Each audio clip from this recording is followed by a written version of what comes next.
hopefully, hopefully you already saw the warm-ups in Torq number 1. If not, go back and watch the first part of that because I'm not going to go over them with each one that we filmed. Okay, so the warm-ups are there. They're also on Teamworks. Lane filmed them before and we haven't changed those warm-ups. So we're going to go right into our exercises. So our first one, the ones are going to be on power block deadlift. Okay, so once again, have the exercise demoed in the area that you want it done. So I've already divided up my groups. My ones are going to be here. I've sent them over to grab their power blocks. I asked them to bring over 1 or 2 blocks, the full block, so people can easily adjust. So once we've got that, we're going to start with just a single block. Okay, there's a lot of different ways you can hold this. Right here like this is a good one. Okay, so we're going to go just like this. We're hinging in the hips, pushing the butt back, keeping the weight on the heels. So we're hinging down right here into that deadlift position, coming back up.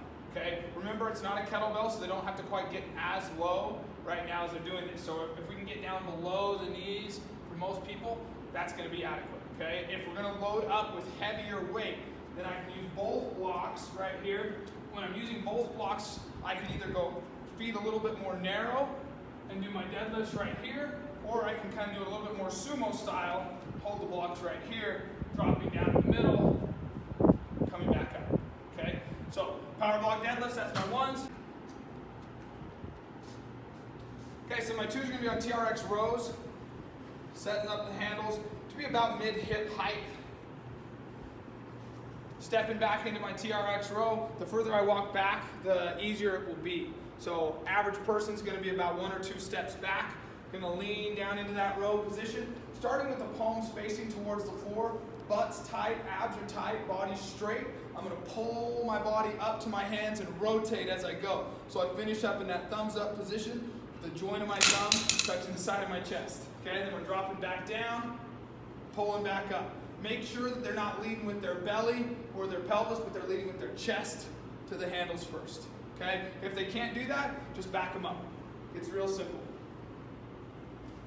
Moving into round 2 on Torq number 2. So we have single arm overhead press. So we can do this from a variety of positions, but let's start in a half kneeling position.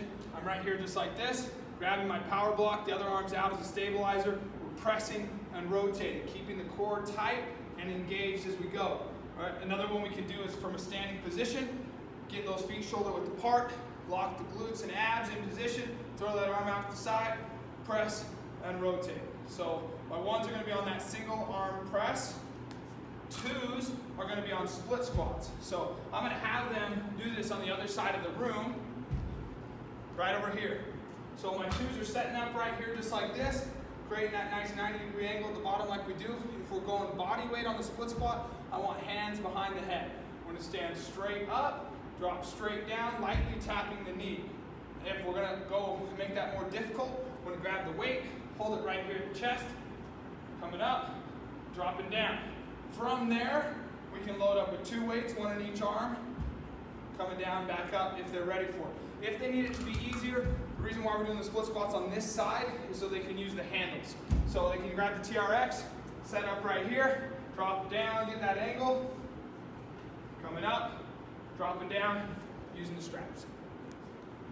Okay, so we're in round 3 of Torq number 2.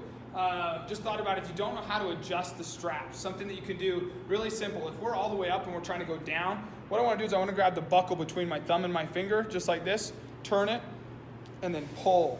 It'll just pull straight down, really simple. Okay? If I want to go back up, I'm going to keep the buckle sideways, pull the yellow tab till it hits the top, and then keep pulling the outside strap to go higher. Now for this particular exercise, we're going to be doing TRX push-ups, so I want them all the way down. We're going to put those straps right over the top of the shoulders, grab onto the handles. We're setting up just like on our rows. The more I walk out, the easier it's going to be. The more I walk back, the more difficult it's going to be. So I'm going to have them set up where they're comfortable. We're going to be dropping down, rotating the hands as they go down. That's going to take some of the pressure off their arms and shoulders and also protect the shoulders. So I'm going to rotate as I press back up, drop down, pressing back up right there. Okay? Need it more difficult, they're just going to walk their way back in. Like I said before, need it easier, they're going to walk their way forward. TRX push-ups. Then we have hip lifts. Okay, we already demoed the hip lifts in Torq number 1, but let's do a refresher. So I'm right here just like this.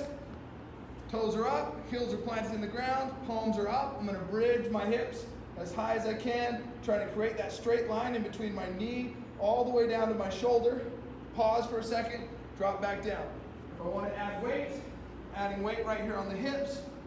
Bridge up, hold, drop down.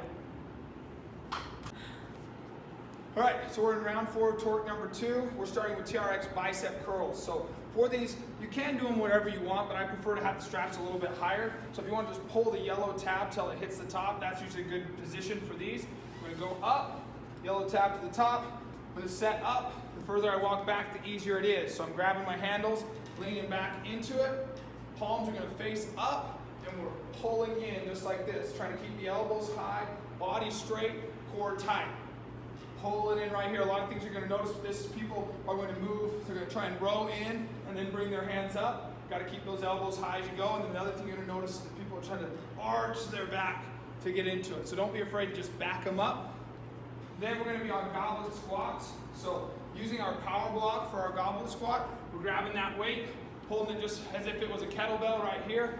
Holding that weight, dropping down, trying to get my elbows between my knees, keeping my back nice and straight. Coming back up. Okay, we're not holding this one. Just drop down, come back up. Okay, weight to stay back on the heels. If they can't do that with the weight, have them go ahead and get rid of it. Just work on body weight squats, or they can work on some holds, driving those elbows into the knees for mobility. All right, so we're on to our 5th round in Torq number 2.